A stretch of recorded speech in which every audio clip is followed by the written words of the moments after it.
اقوام متحدہ کے خصوصی ماہرین نے سندھ طاس معاہدے پر پاکستان کے موقف کی بھرپور تصدیق کر دی۔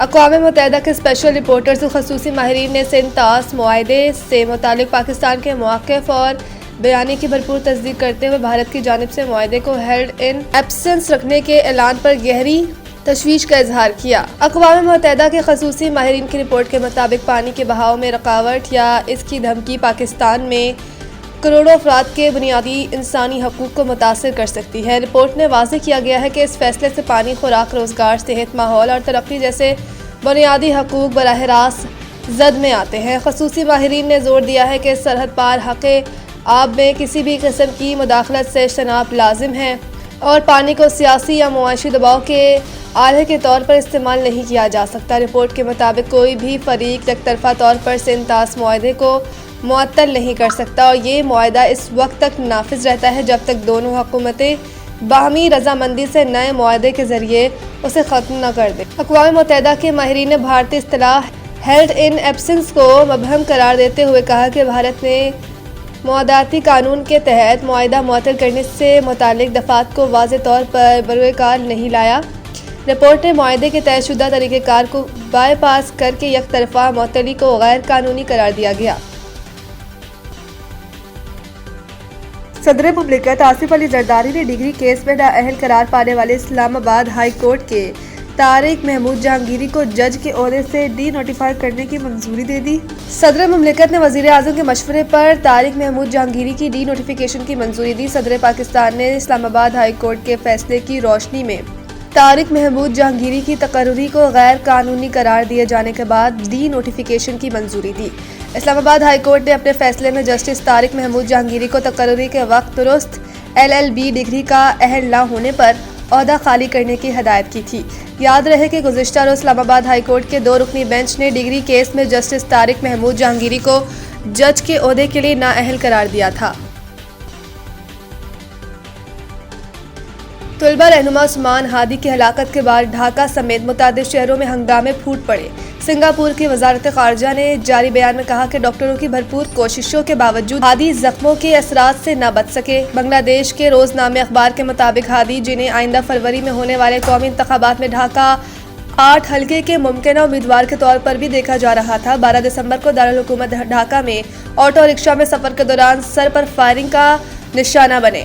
موٹر سائیکل پر سوار حملہ آور نے انہیں نشانہ بنایا۔ ہادی کو فوری طور پر ڈھاکہ میڈیکل کالج اسپتال منتقل کیا گیا۔ مقامی ڈاکٹروں نے بتایا کہ ہادی کا دماغ شدید متاثر ہوا تھا، جس کے بعد انہیں مزید علاج کے لیے 15 دسمبر کو سنگاپور جنرل ہسپتال کے نیورو سرجیکل ICU میں داخل کیا گیا۔ یاد رہے کہ ہادی 32 سال کے تھے اور طلبہ احتجاجی گروپ انقلاب منشا کے سینئر رہنما تھے۔ وہ بھارت کے سخت ناقد بھی رہے ہیں، جو سابق وزیر اعظم شیخ حسینہ کے قریبی اتحادی رہ چکے ہیں اور حسینہ اب خود ساختہ جلا وطنی میں ہیں۔ انقلاب منشا نے گزشتہ رات کو فیس بک پر اعلان کیا کہ ہندوستانی بالادستی کے خلاف جدوجہد میں اللہ نے عظیم انقلابی عثمان ہادی کو شہید قبول کر لیا۔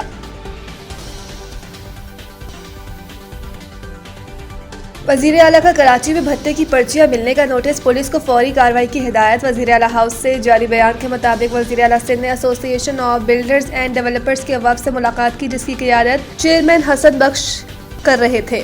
وزیر اعلیٰ نے وفد سے شکوہ کیا کہ بھتہ خوری اور زمینوں پر قبضے کا معاملہ میڈیا میں اٹھانے کے بجائے براہ راست ان کے سامنے لایا جانا چاہیے تھا۔ ملاقات کے دوران آباد کے نمائندوں نے بتایا کہ چند ماہ قبل زمینوں پر قبضے کے خلاف سخت کارروائی کے بعد ان کی زمینوں پر کوئی نیا غیر قانونی قبضہ نہیں ہوا۔ وفد نے وزیر اعلیٰ کو بھتہ خوری کی وہ پرچیاں اور ٹیلی فون نمبرز بھی فراہم جہاں سے بھتے کے مطالبے سامنے آتے ہیں۔ آباد کے وفد نے بتایا کہ گزشتہ 1 سال کے دوران بھتہ خوری کے تقریباً 10 واقعات سامنے آئے ہیں۔ پولیس نے ان 10 مقدمات میں اب تک ہونے والے پیش رفت سے وفد کو آگاہ کیا۔ وزیر داخلہ نے بتایا کہ پولیس نے وسیع پیمانے پر کارروائیاں کی، 50 بھتہ خوروں کو گرفتار کر کے جیل بھیجا گیا، جبکہ پولیس مقابلوں میں 6 مجرم مارے گئے۔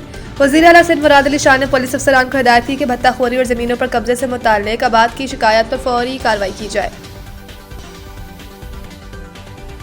مختلف شہروں میں دھند کے ڈیرے، حد نگاہ شدید متاثر، موٹر ویز متعدد مقامات سے بند۔ موٹر وے M1 پشاور سے رکشئی اور سوابی سے برہان تک بند کر دی گئی۔ M2 لاہور سے کوٹ مومن، M3 فیض پور سے جوڑاوالا تک بند کر دی گئی۔ موٹر وے M5 پر ملتان سے روہڑی تک گاڑیوں کا مکمل داخلہ بند کر دیا گیا۔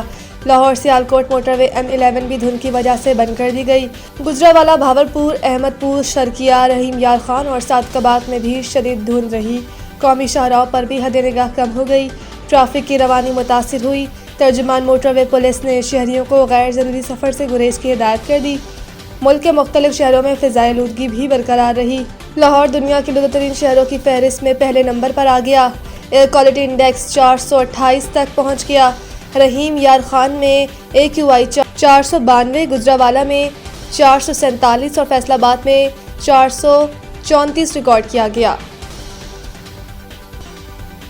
2 نمبری میں بھارتی ایتھلیٹس مسلسل تیسرے سال دنیا میں سر فہرست۔ 2 نمبری میں بھارتی ایتھلیٹس کا مسلسل تیسرے سال دنیا بھر میں پہلا نمبر آیا۔